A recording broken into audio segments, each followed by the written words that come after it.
Ganun na talaga ako. Kasi pinili ko maging ganun, kinailangan kong maging ganun.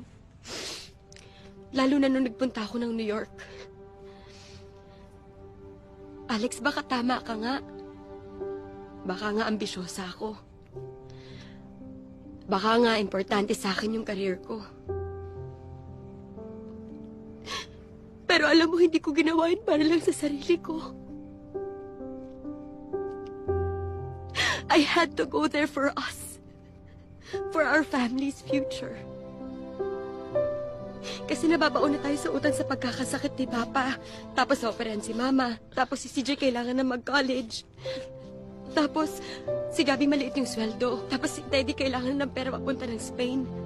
Tapos ikaw wala kang permanenteng trabaho at ayokong patigilin ka sa pagpapelikula mo kasi ang sabi mo sa akin, doon ka masaya.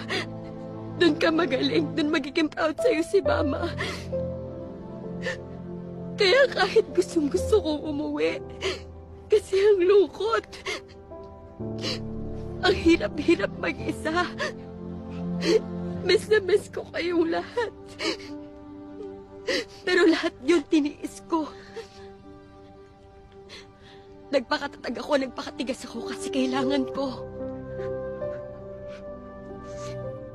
Pero hindi dahil matigas ako, wala na akong pakiramdam.